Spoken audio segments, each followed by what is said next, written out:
اس میں اتنی بات سمجھا دوں، یہ ضرور دیکھنا چاہیے کہ وہ جو اولی الامر ہیں وہ ان کا فہم، ان کا علم، ان کا درک، ان کی معرفت دین کی اور ان کا احاطہ علوم پر، روایات پر، احادیث پر اور دین کی اصول اور فروع پر ہم سے کروڑوں درجے زیادہ تھا۔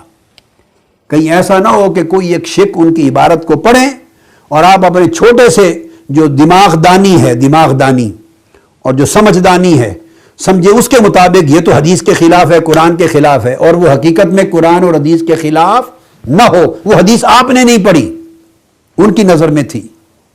یہ اگلا ایک مرحلہ ہے کہ ایسے بے دھڑک اور ایک بڑی جوان مردی کے ساتھ، جسارت کے ساتھ بڑے بڑے اکابر کے کلام کو کتاب و سنت کے خلاف نہیں کہہ دینا چاہیے۔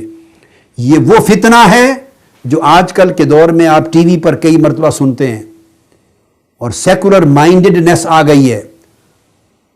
ہم نہیں مانتے غوث الاعظم کو، ہم نہیں مانتے امام سیوطی کو، ہم نہیں مانتے داتا گنج بخش علی جویری کو، ہم نہیں مانتے کسی امام قسطلانی کو، ہم نہیں مانتے ابن حجر عسقلانی کو، ہم نہیں مانتے امام فلاں کو، امام رازی کو، ہم نہیں مانتے کسی بغوی کو، ہم نہیں مانتے کسی خازن کو، ہم نہیں مانتے امام رازی کو، ہم نہیں مانتے ائمہ فقہ کو، ائمہ اربعہ کو، ہم نہیں مانتے طحاوی کو، ہم نہیں مانتے نسوی کو۔ ایک قطار ہے، ہم نہیں مانتے، ہم نہیں مانتے، ہم مانتے ہیں صرف کتاب و سنت کو۔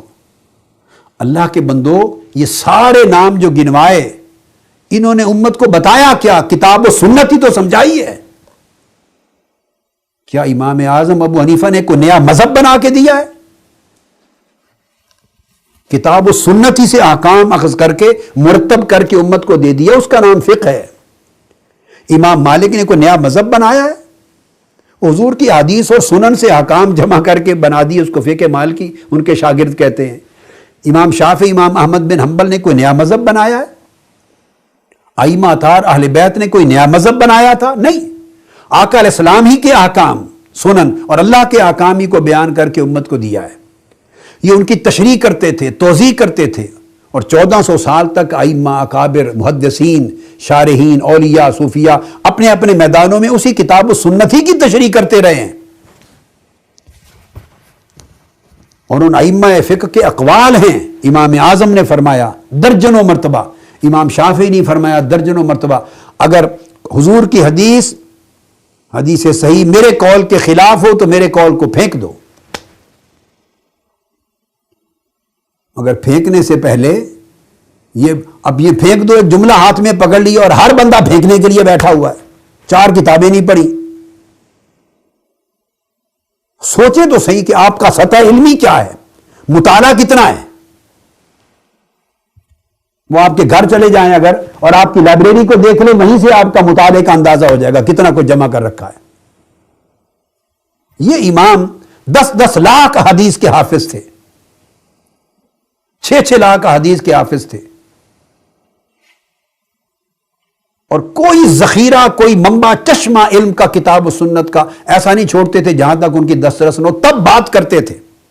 ان کی بات کو ایسے ہی کتاب و سنت کے خلاف کہہ کے رد کرنا، یہ اپنی کم مائگی ہے، کم علمی ہے۔ معلوم کرنا چاہیے کہ انہوں نے یہ کہاں سے لی۔ وسیع مطالعہ ہو تو پھر آدمی یہ بات کر سکتا ہے کہ ہاں خلاف۔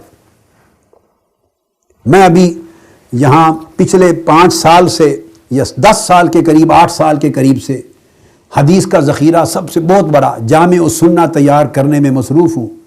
30,000 احادیث کے لگ بھگ، جو 20 جلدوں میں ہوگا، 20 جلدوں میں 30,000 احادیث کا ذخیرہ جامع السنہ۔ میں اس سلسلے میں احادیث کا مطالعہ کرتے کرتے کوئی 3 لاکھ سے زیادہ احادیث اپنی نظر سے گزار چکا ہوں۔ 3 لاکھ سے زائد احادیث وہ میں کھنگال چکا ہوں۔ تو 3 لاکھ سے زائد احادیث کا مطالعہ کر کے میں ابھی علم حدیث کے سمندر کے کنارے پر باہر کھڑا ہوں۔ ابھی میرا پاؤں بھی نہیں ڈوبا، گیلا نہیں ہوا۔ ابھی علم الحدیث کے سمندر کے کنارے پر کھڑا ہوں، شاید ایک قطرہ ہی ملا ہے۔ تو انسان کو منصف مزاج ہونا چاہیے، ایسے نہیں کہ ہر بات کو کہہ دیے کتاب و سنت کے خلاف ہے۔ آپ نے پڑھا کیا ہے کتاب و سنت کا؟ تو یہ بات الگ کر دی میں نے. تو عرض یہ کر رہا تھا کہ اولی الامر تیسرا طبقہ ہے. تو پہلا قاعدہ یہ ہے کہ قرآن سے فیصلہ لیں.